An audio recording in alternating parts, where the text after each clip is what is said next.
I'm delighted to be joined by a lady who is everything basically I aspire to be. Molly Schreiber is a patient living with multiple autoimmune diseases, an astounding advocate, the community director of Savvy Cooperative, and works tirelessly to ensure that no patient feels alone in their healthcare journey.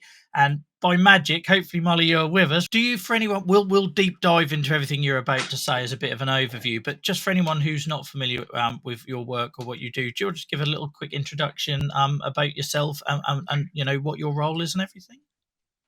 Sure. Yeah. So you mentioned that I'm a patient. So, yeah, I've had type 1 diabetes since I was a little kid, and then rheumatoid arthritis for a little over a decade now. And then I also have the pleasure of working for Savvy Cooperative.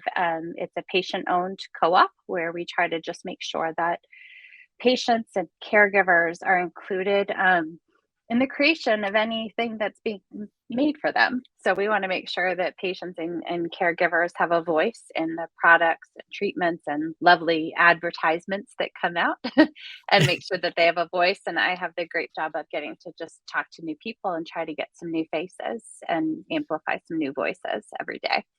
That's awesome, and I've got so many questions and comments about that side of your role. So we'll save them for later. But I suppose just to get started, the community here absolutely loves like a not because they're morbid, just because of that fascination with the you know the diagnosis journey and them challenges. Because a lot of those people go through that once, and if they're unfortunate, a couple of times in their life, and we don't really talk about it enough, and because that tends to be the longest bit where you're stuck in limbo. So I'm not going to assume which one of your conditions came first, but do you want to just maybe talk about your sort of first experience with one of those and what that looked like for us? Sure. Yeah. So, growing up, my father actually had type 1 diabetes and his father as well. So, I don't really know life without it, you could say. When I was 8 years old, I got poison ivy. Not a big deal. Doesn't, you don't really associate that with diabetes, but since it's an autoimmune condition, anything can really trigger it to kind of kick off. And I back then, went back and forth to the pediatrician, and my, mom was saying, she's not eating and drinking. I don't think those have anything to do with poison ivy. It seems like these two things don't add up. And after multiple visits and going back and forth, my father knew to test my blood sugar himself, and he did, and it was very high. And I was immediately admitted to the hospital and diagnosed with type 1 diabetes. And so I'm 43 now, so I've had, 34, 35 years of this disease. And honestly, because I grew up with it, because I grew up around, injections and blood testing and all of that, I think it was a bit easier. So I always share that my diagnosis with rheumatoid arthritis was the one that really threw me for a loop because I didn't know what to expect, or I thought I knew what to expect. And as you don't really know until you are diagnosed.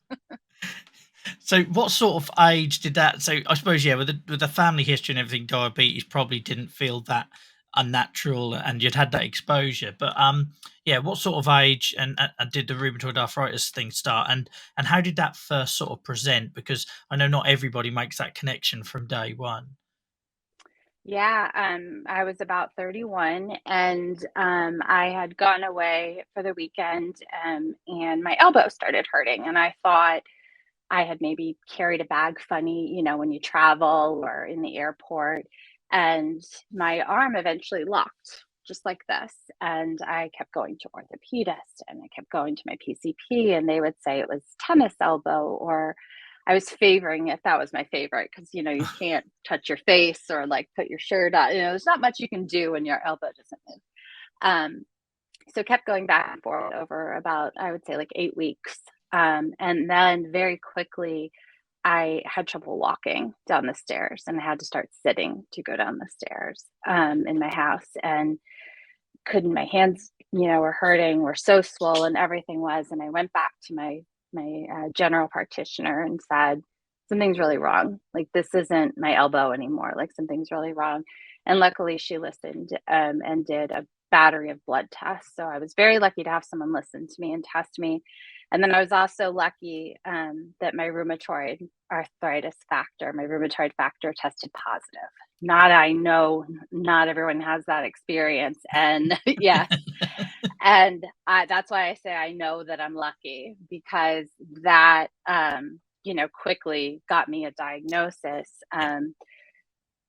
And I know that's privilege. I know that that is not the norm for so many people.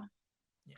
And what was that sort of then time span between that sort of onset to you getting a name for it? Probably about 4 months.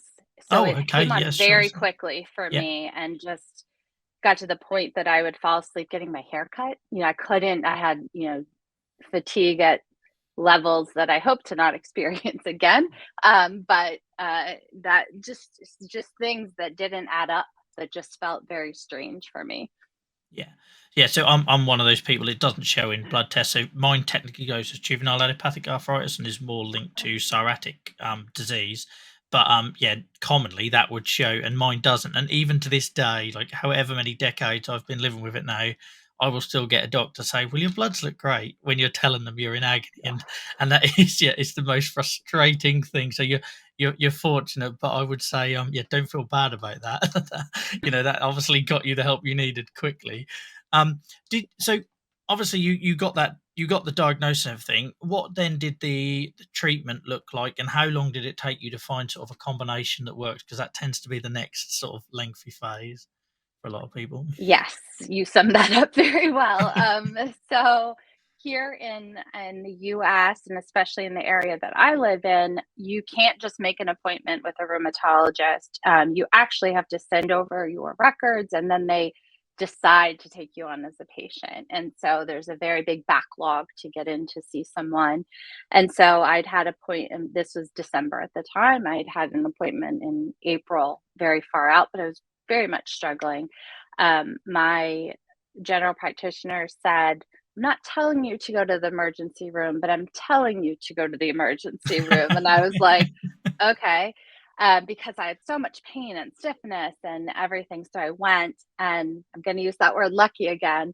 But a rheumatologist happened to be visiting a patient that had been in an accident that was their patient, and they were seeing them a couple beds down from me. Ah, okay. And the emergency physician told him, and he said, "I'll see you tomorrow morning, bright and early, 7 a.m., before my office opens." And he did that for me. Wow. And changed. I mean, I don't know what things would have looked like if I had waited that 4 months. Would my elbow have ever, I mean, you see me moving it now, Yeah, I yeah. wonder what would have changed. But, I had the fun start on methotrexate, as many of Yeah. us do. And then the fun of, we need something to go along with Yeah. methotrexate. And here in the US, I always point that out, that I'm in the US, because this is why. My doctor said, "Well, which commercials have you seen on TV for a biologic?"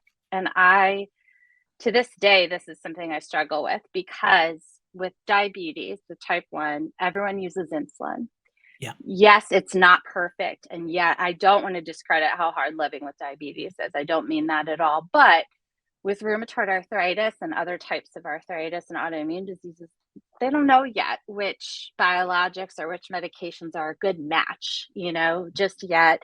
And so it is a gamble, but it's a gamble enough to say, which advertisements have you seen? Because that's how we're going to pick what to try on you. As somebody in the UK, I will never get my head around people telling me that you're That's just why I pointed sitting out at home US. and I sitting in knew a I had to point that out. But yeah, so I tried Humira, and within 2 months, my arm straightened. Okay. I mean, I had physical therapists trying to bend it, and all sorts of things. I'd be lying if I said that I haven't been on and off a lot more medications over the past 10 years. I've learned that, since I also have type 1, and some other autoimmune stuff, I get sick really easily. So Yeah. Humira, although was a godsend, it gave me asthma due to a horrible chest infection I couldn't kick. And so I always play that balance of strong enough to get my, disease under control, but not enough to kill off every bit of my immune Yes. system. That is a subject I talk a lot about as someone who was already I was an asthmatic before I went on Humira and Ah, biologics. yep. And yeah, I recently had a chest infection that lasted from the end of October all the way until January, until I got COVID on top of that. Oh And my you would goodness. get those comments where people say, "Well, why are you taking this stuff if it just keeps I get it, like in employment over the years, where your boss or someone will say, "Well, why do you take this stuff? It makes you sick," because they never see what you were like as the untreated arthritis patient. And I think that's always a really difficult subject. I don't know if you've faced similar sort of conversations when it keeps making you sick or not. Oh, sure. Yeah, especially, even with my kids were young then and, seeing me take, for methotrexate, that would make me really sick, no matter what dose, what I did. But then with biologics, it was like, well, why are you taking this if it makes you feel this bad or gets you this sick? And it's like, well, because I can work or because I can, you know, boil water and cook dinner, not like the ads, I'm not looking to rock climb or canoe. Yeah. I just want to like cook dinner. Yeah. And yeah, I could do those things whereas I couldn't before. And like, I don't think people get that unless they're No. us, right? Yeah, they don't. And because it is that long-term health condition, and life changes and social circles change, I find anyway, there's very few people I know today, apart from family, that would know the teenage Joel who was in a wheelchair. And you know what I mean? They just don't. So it's very hard for people to get a handle on what it could look like if it was unmanaged or we didn't take these medications. And yeah, as somebody that was on methotrexate from a very young age until I couldn't tolerate it anymore, what were there some benefits to that? 'Cause we get lots of people talking about, the horror stories and everything with methotrexate and the side effects. I think that sometimes the fact that it can make a big difference gets lost. Was that your experience or not? If it wasn't, please be honest. So to be completely honest, it no matter I tried, tablets, injections, and I have to say that I do go back to it at times everyone because I do know it works. So Yeah, it does work. But for me, when my kids were little, I had to sort of pick a day that I knew I couldn't function to yeah, recover. And so for me, that was usually a Saturday or a Sunday because I was working and I lost a day. I lost a day with my family. I had to look at my kids and say, I can't, I can't literally can't get up or I might get sick or, whatever. And so I would go on and off and, and my doctor would sort of know that that was if I was asking to go back on it, okay, she must want the benefit. She knows what's going to happen. so, yeah. You're so luckily you're I'm already not stuck on in the it now, bathroom the next but day. exactly. And so, and I, tried every type of remedy, I could think of because there was benefits and Yeah, it does really help. It's just unfortunately for me, no matter what dose I take, it makes me incredibly sick. yeah, And so I got tired of losing a day, yeah, honestly. You know, I'd yeah. I rather used to take feel mine. Sorry, go ahead. less well that for a whole week than lose a whole day, Yeah.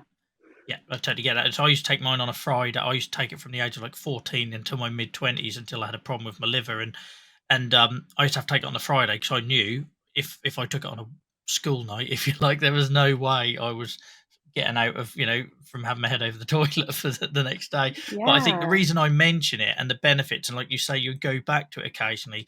As I don't know what it's like where you are, but here in particular, and over the pandemic, where there was lots of sort of social media growth and people sort of sharing their stories, it gets such a bad rap, and it is a difficult drug to tolerate.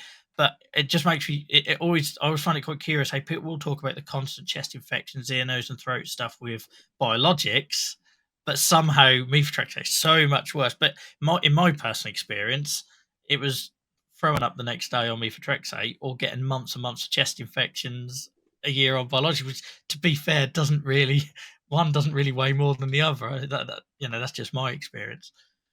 Yeah. And you actually, like you just mentioned, you really just kind of weigh, what do I lose like a whole day, or do I really lose a long time because Mhm. I'm very sick or Yeah, yeah, and with methotrexate, you could also like take a weekend off if you really wanted to. yeah, You could control that. Whereas biologics, once they're going, they're And usually and going. once something's got in, that is like trying to Yeah. get rid of that. It's like so my I've got a 4-year-old, and he basically had something coming back from nursery from September to Christmas. He was basically ill every other week with something. I was basically like him. I was basically like that, but with less resilience, you know. And Yes. so I talk about it a lot because I think we have a real issue. We over here, I don't. It's different in other places, but over here where people want to jump the options to get to biologics because they don't understand the pros and the cons, or all they see is people sharing the horror stories. So if there is any good news or anyone who has any benefits from these things out there, I like to try and spend a minute or two on it, just because if not, it just gets missed in the noise of, everyone wants to share. It's like when you're expecting a baby, everyone tells you the bad stuff. They don't tell you about all the lovely stuff. True.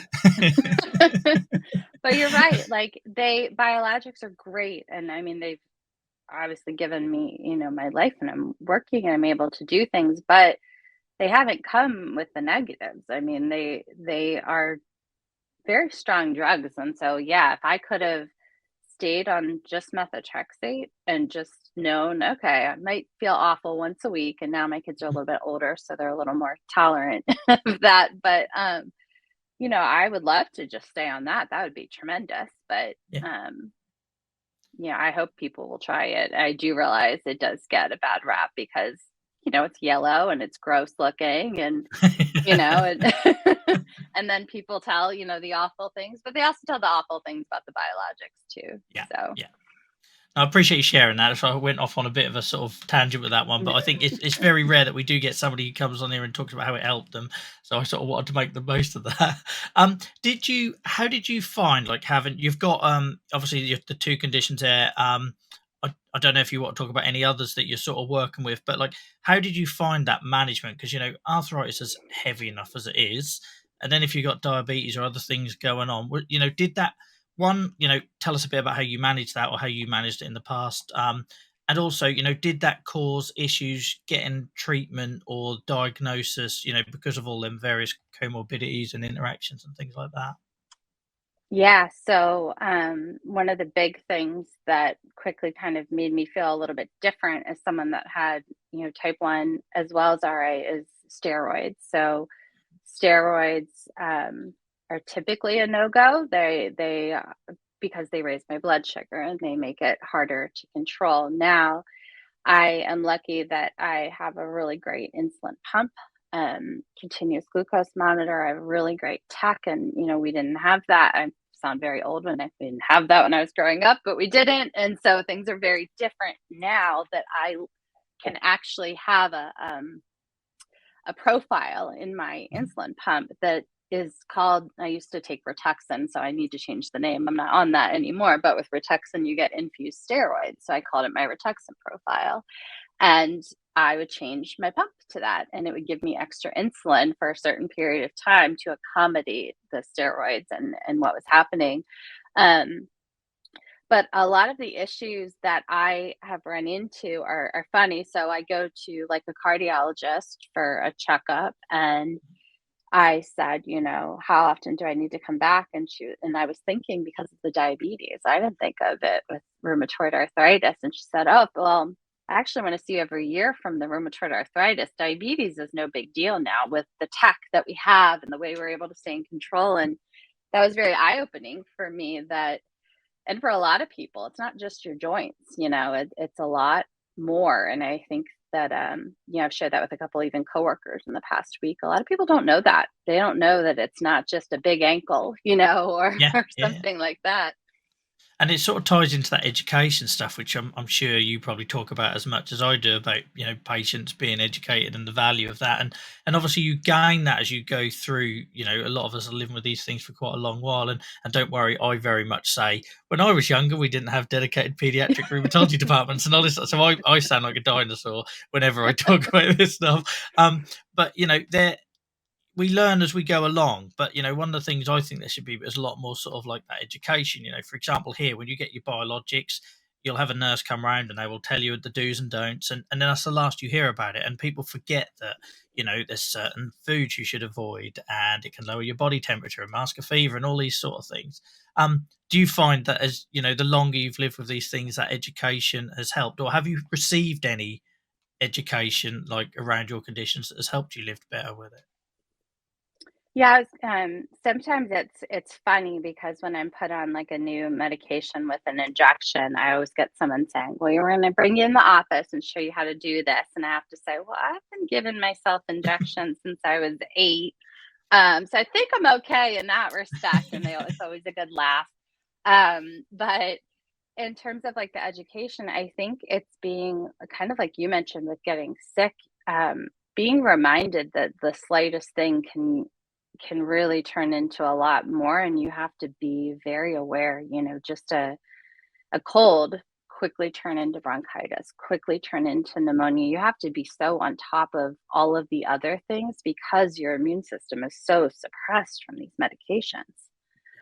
And I find, I don't know about you, but and I'm not going to talk about the pandemic too much because it feels like it's all we've talked about the last 2 years on this show. But like, there was at least that it became part of, like, over here anyway, the conversation, which just people maybe didn't get before. Even family members who wouldn't maybe quite understand that, how low your immune system's knocked down in order to stop all this overactivity. For me, that was the one thing that came out of that situation that helped me a little bit, because people were talking about people that were high risk and starting to understand about that. I don't know what your experiences was on that side of the pond. Yeah, very similar. It felt, just like people understood for a second what it was kind of like to live in our shoes. And I don't, not that I would ever want anyone to get COVID, but if you've had it and you're not an autoimmune patient, you got a little taste of what fatigue is like. For example, it came through my house and my husband had it and my kids, and for the first time, they kind of got a glimpse of that it's not being tired. It's a fatigue that you can't explain, but like I mentioned, I don't wish COVID on anyone, but I feel like we people got a little glimpse of sort of what it could be like, and they didn't want it. No, They don't want that's that it. wading through water. I feel like I spent years trying to explain to someone, I'm not tired, I'm not being lazy. And for me, it's always like I'll have the pain spike, and then it's almost like a hangover. A bit like methotrexate gave you a hangover the next day. For me, I'll Yeah. always get like a fatigue hangover. And I guess it's like your body being in fight and flight and all that sort of thing. But trying to explain to people that it's like I'm wading through water, just climbing the stairs, or, doing Yes. simple. And I can't They find a go better take a way of nap, explaining. and you're like, "No, No, and it yes, literally I would won't. love a nap, but the Yeah. nap isn't going to cure it, No, it unfortunately." doesn't. Yeah, Yeah. the only thing I've found that can slightly help around sleep is if I do like little 20-minute power. If I go past that, I feel 10 times worse. But if I do like Yep. little 20-minute, like a power thing, it kind of allows my body to reset a little bit. But yeah, nobody will ever understand that whole fatigue thing until I've experienced it. And I don't want anyone to to experience it, because Yeah. it's more debilitating to me than having to use a mobility aid or something, because it's like this whole body thing, isn't Yeah, it? you don't have any reserves. You don't have that ability to just push through a quick, and I'm not talking about, lifting a car. I'm talking about like carrying groceries or, Yeah. whatever. You don't have that little reserve to be like, I'll just do this one last bit or this little, you don't have it. You just don't.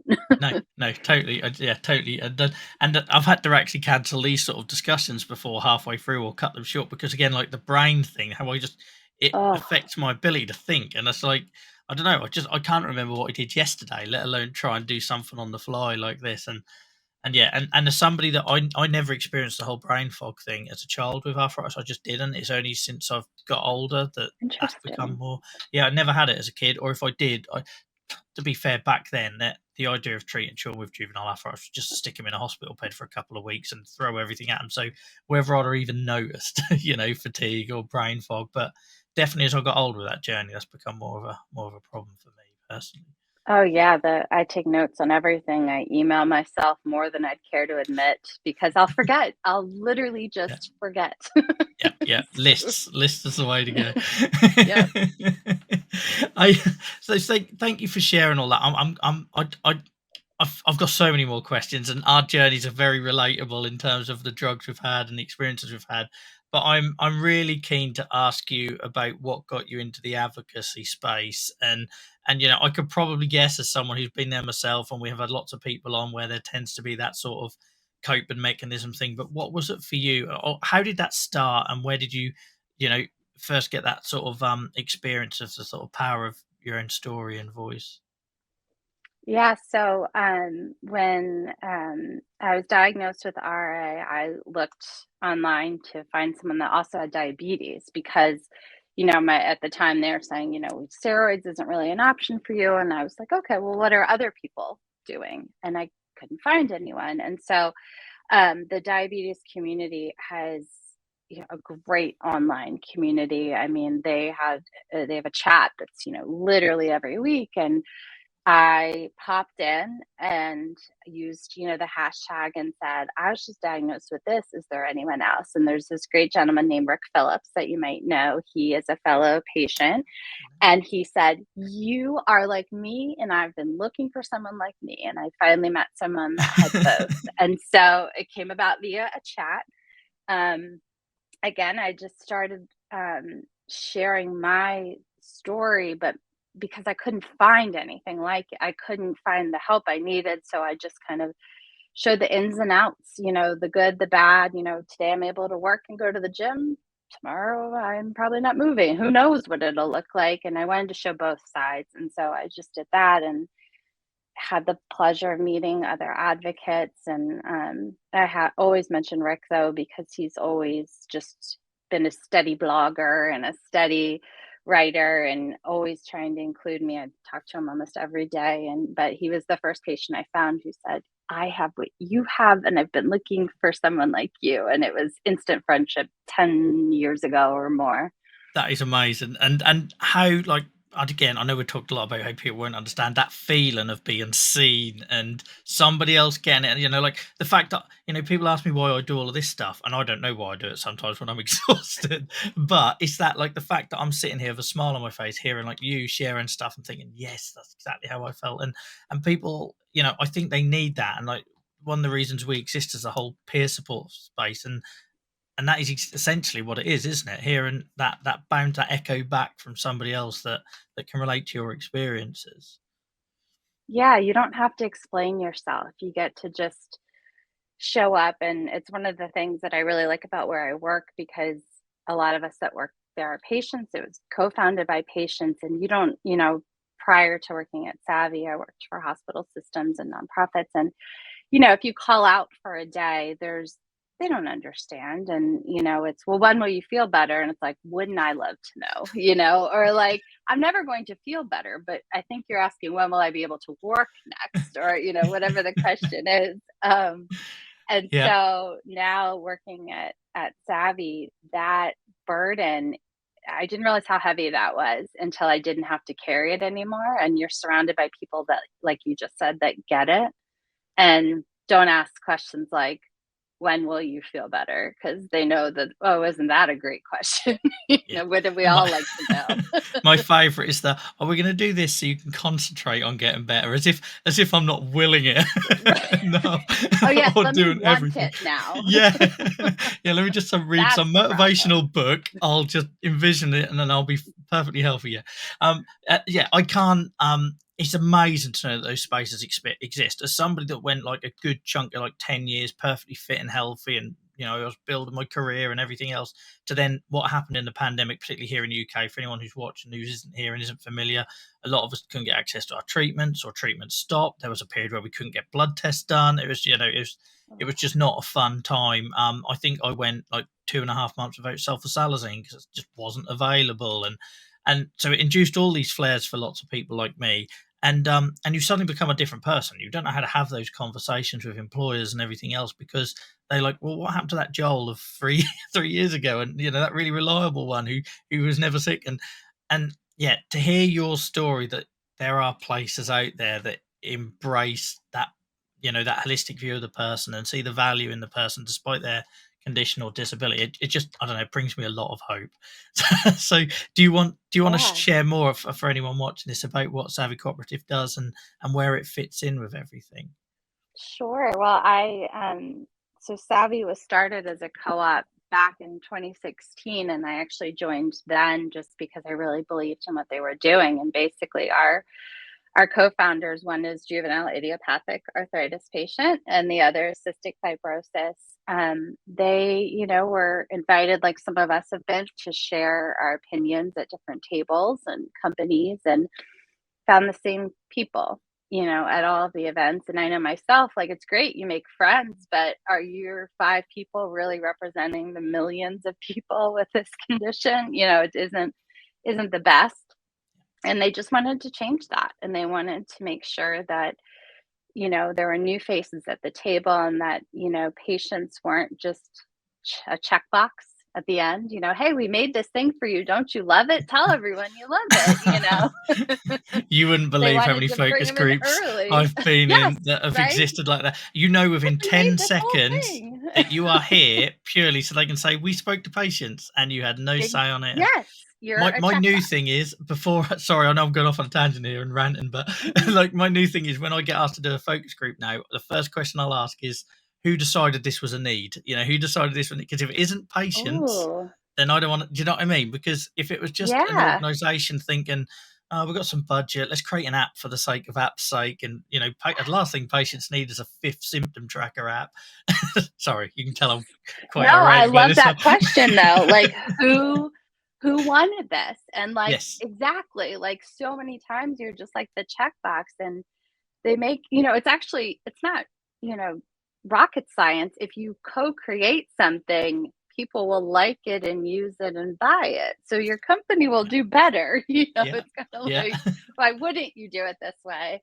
But yeah, we work in, every treatment condition and across the world, and just basically try to make sure that patients are included in co-creating any type of health innovation and that they're paid for it too. We want to make sure that a patient's voice, that's your lived experience. That's like you mentioned, we tried to get people to understand, but no one can understand without talking to us. They're not going to read what life is like, and get it in a book or in an article. So a lot is like chats like this, trying to understand like how they can help without making another app. Like, what could they actually Yeah. do to make your life Yeah. better? Yeah, rather than doing the whole book ending it, because for me, the experience is right. What are the pain points? Then there's this massive void where you don't know what's happening when they take those pain points, and then suddenly at the other end comes another app, Yeah. or And they're like, whatever "We it made this with is. patience." And you're like, "Oh, great." Yeah, and yeah, so we're obviously speaking the same language because for me, it's about involving patients at every step. Like I, Yep. I want to see that where it's not like sometimes I'll get the same pharma company ask me to do 8 or 9 different things a year, and my question would be, well, why isn't there a patient lead already in place that that can have that network? And obviously that's where you guys fill the gap and everything. So it's really, yeah, like I say, talking about hope again, it really gives me hope that these things are now starting to exist, because you only have to go back 10 years ago and somebody would have looked at you like you're an alien just landed on from another planet if you said about involving the patient at these levels. Oh, yeah, we've had people where they're coming up with just, the design of a clinical trial, and it literally doesn't occur to them that it might be a struggle for a patient to hold down a job and raise their children and go 5 days a week to a treatment facility. Like, Yeah. they actually have to hear someone say that. Like, that to me is mind-blowing, but that really shows how much work there is that still Yeah. needs to be done. And Because we're like you say, people. We're yeah, still people. We're not just patients. no, we're all trying to keep us stuff together and manage with all these extra sort of plates we have to spin with our conditions, and many of us don't just have the one, so you get the extra complication with that. But yeah, that needs to change. And I think, yeah, like I say, it feeds into a lot of like what we're doing, and sometimes people won't get why we do the stuff here on Twitch and these conversations, and like trying to get across that, like you say, people are not going to read a book. I could write a 2,000 word essay or whatever, and people aren't going to read it. So, for me, I use creative skills to try and punch people in the heart and get them to sit up and listen. And there's lots of different ways you can do that, isn't there? And use whatever tools you've got to try and get that point across. Yeah, and you're giving people hope the same way by doing this. You're showing that you can still do what you want to do, or you're still able to facilitate conversations, just like, that people, for example, might, not want to exercise or something, but maybe they see someone that did something like, I could do that stretch. I could try that. Like, right there, that's hope. That's like one less person feeling alone or discouraged, and I'm not saying everything's rosy. Like, I'm No, definitely not saying that. But for me, I have to try to find some type of positivity because I'm afraid, honestly, that if I don't, I'll go into like a black hole that I won't be able to get out of. Because if you allow yourself to just surround with how awful things are, I don't know how you can climb out, honestly. And so that's when I look to the community like you and other people who are living. No, like I mentioned, I don't need you climbing a mountain or doing anything, Exactly but that. Yeah. just thriving with their disease. Yeah. See that we had someone come on here and use the term, I think it was inspiration porn, and that is so true. It's like Yes. you don't need to be like this superhero climbing Everest and raising £20,000 for charity or whatever. You can literally just be living the life you want to live with your adaptions and the things you need to do to make that possible. Yeah, So I just wanna dump water out of a pot or something. I don't need to canoe or build something. I just wanna make pasta, yeah. or whatever it Yeah, is. it's not a big ask, and I think that's another message we've got to keep trying to get across to these organisations, because of some of the conversations I have is all about massive things. Like, and for me, like you talk about that black hole, like I talk a lot on here about if I wouldn't have had my son the last 4 years, I don't know where I definitely wouldn't have had, you know, I do a lot of like CBT and stuff, and they'll always ask you, well, what's your I can't remember the term they use, but not like lifesaver, but what's your focus that gets you out of bed in the morning? I'll always talk about my son, and so for me, I'd like to do these focus groups and things where somebody will, ask on those terms, not about like, do you want to run London Marathon? No, I just want to be a dad, and if my son asks me to chase him around the garden, I want to be able to do that without worrying how many days I'm going to be laid up afterwards if I Yes. participate. You summed it up so perfectly. That's exactly what it is. You just wanna be able to live your life as best you can, you know? Yeah, yeah, totally. So where I understand if you don't want to talk too much about Savvy, but in your role, what does that consist of, and what are the sort of like what's the future plans for the organisation? Because I'm interested myself, and I'm sure the viewers are as well. Yeah, we've grown a ton. So I've been there a little over 2 years, and when I started, there were 6 of us, including our 2 co-founders. So we're very small, and now we're at 20 so employees, and so that's a lot in 2 years. But my job is getting to just literally try to talk to new faces, new patients, new people, and try to get them to realize that their voice is valuable, that their voice, they should not, a lot of us, I'm sure, see ads and things on Facebook for do this survey or click this thing. And I just want to make sure that patients know to be careful that their lived experience is that it's theirs, and that it should be protected, but shared appropriately. And so always looking to get new faces. And then, I mean, we are just honestly growing so much. We have so many projects. I can share one that we've done. They don't all wrap pretty, as you know, research, you don't always get the pretty bow at the end.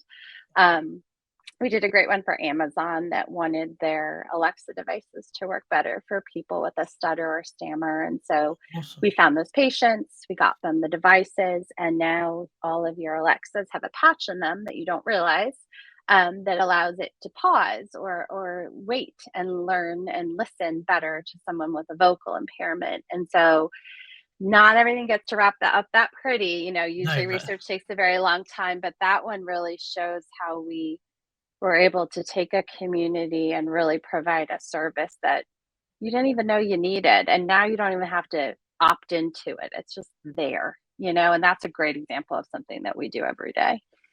yeah, and that is so nice to have that example, because, like you say, you'll normally come in at a little bit, or I know I'll do a bit, and then it hands over to the next person, and yeah, to be able to see that end product, that must be so Mhm. satisfying and sort of fulfilling. Yeah, that's brilliant. Yeah, and it felt good because I got to learn, for example, that that community, they don't get a lot of support, because there's not money in it, right? We all know how that is. If there's not a big drug, there's unfortunately not a lot of support. And so that's just an example of like something I get to learn every day about different communities because we work in every, different condition, the rarest of the rare, or men that use an app, which that's also sometimes just as hard as rare versus. But because of that, I learned so much, but I also learned how much we all have in common. across conditions that we all deal with pain and family and expectations and mental health. And it's just really eye opening how much we all really do have in common. Yeah, the mental health side, I talk a lot about it, probably too much for for some people's liking, but for me, it just surprises me why we're not doing having that conversation more, especially here in the UK. Like stereotypically, men are find that very difficult. And if you'd asked me 10 years ago before I found my voice, I would have found that very difficult. So I think the least I could do is sort of facilitate that. But it's things like the guilt that people feel with long-term health conditions that they absolutely have no reason to feel, but we all put it on ourselves, don't we? And you talked earlier about burden and the weight of things. And for me, it's that sort of thing. And I'm sure in your role, you probably see that across all the communities in in different forms. Yeah, especially the word burden. I mean, Yeah. that's the word, right? Like you feel sometimes like, oh, I'm always asking for help, so maybe I just shouldn't ask this one time, or meanwhile, my husband would be the first to be like, "What are you talking about? Like, I'm that's what I'm here for." Like the word burden doesn't even come into their minds, but that is to me probably the hardest part, what you just said, the burden and the guilt feeling. Yeah, and my wife is the first to say, "What can I do to help?" And like you don't know how to answer it because Nothing. it's just I'm like, fine. yeah, I'm fine. yeah, I'm fine, I'm okay. And Like, she probably says, "No, you're not. I can yeah, tell." yeah. I have two states. I'm like really miserable when I'm really struggling mentally, or if I go really quiet, then she knows. Like if I ever shut up, then I'm in a lot of pain. They're pretty much my two states when I'm not doing too good. Yep, and she knows. Yep, Yeah, and meanwhile, that's you'll go, it. "I don't need anything." Yeah, that's it. And then 2 days later, I'll come up with another idea. Like tonight, we're doing this on multiple platforms where I don't help. But like I say, it's that it for me anyway. It's that therapy. It's that empowering. That I don't know. There's certain bits of our conditions we can't control, but providing platforms and helping others get their voice out there, it's just something. I don't know how you feel, but for something that I can do, I don't know, just makes it a little bit more palatable living with everything. Yeah, and it kind of lets you feel like you have a little control, like you kind of can dictate for a little while what you're gonna do, because a Yeah. lot of times you don't get that opportunity, unfortunately. So yeah, I can't imagine how rewarding and empowering your role is, and it must be brilliant having those conversations with people and get inserting people into those conversations as well. Like, yeah, it's just incredible. I feel Um, very lucky. I honestly, if I had to say my biggest struggle, it's not working because I really love what I do. That it's cheesy, I know, but it doesn't feel like work. And I have experienced, not feeling that way for a long time, so I do know the difference. yes, yeah, So, totally, and I'm sure people can relate to that. And like I say, we have so many conversations on here where work is a massive issue for people, either the pressure to keep paying the bills and keep in work, or trying to find a flexible situation. And it's so nice to hear the other end of that, and somebody has gone through that journey and found something that works for them. So thank you for sharing that. I needed to hear that this week, if nothing else. So oh, so I'm oh, sure lots of good. other people would as well. um I'm really conscious of your time, especially because it's a sundown. I don't want to take any more time away from you and your family. um is there anything you want to that we haven't maybe covered that you want to pick up on, or if there's any sort of this is your opportunity to plug, if you want to tell people where they can find you, or if they can where they can get involved with the savvy work? Yeah, over to you. Okay, yeah, I was gonna say, I definitely I try to share on Instagram. It's Molly Schreiber. But I have to warn you, if you don't like cats, you're probably not going to enjoy my page very much because I do love my cat, and so he is featured usually more in stories. I try to keep a little civility on my actual page, but I do try to show like literally the ups and downs. So sometimes it's a great day and I'm at the gym, and other times I'm wearing, the ice all over my hands while I'm trying to type. I really do try to show both sides. And I've met so many great people through Instagram and Twitter. I feel very lucky that I've been able to connect with so many people through this lovely disease that I never would have met before. So I hesitate to say that it's a blessing, but I wouldn't know these people. I wouldn't be here talking to you without it. So I am very Yeah. thankful for these communities. Yeah, and like I say, for me, it helps me cope as well. And just like before I let you go, I just want to say, yeah, it's very rare that I get somebody on the, and you can go back and watch the other shows. I'm not just saying this. It's very rare that I get somebody on that I can relate to so much, not just in their experiences, but also their mindset and what they're trying to achieve and what they're doing. So this has been an absolute. I've had a bit of a rough day today, and this has been an absolute Oh, joy to sit and listen to you talk. And I'd love to have you back again if you've got anything coming up or any new projects or anything you want to tell us about. Then the door is always open. of course, I mean, I honestly, it's the best because the time went by and I went, "Oh, wait," and then I was like, "Did I talk too much?" Yeah, not at all. But it was that wonderful to speak with you, like, truly, like, I just really appreciate people that understand sort of throwing a positive light as much as possible out of necessity a lot of Yeah, times, but yeah. also just because it truly does make things a bit better.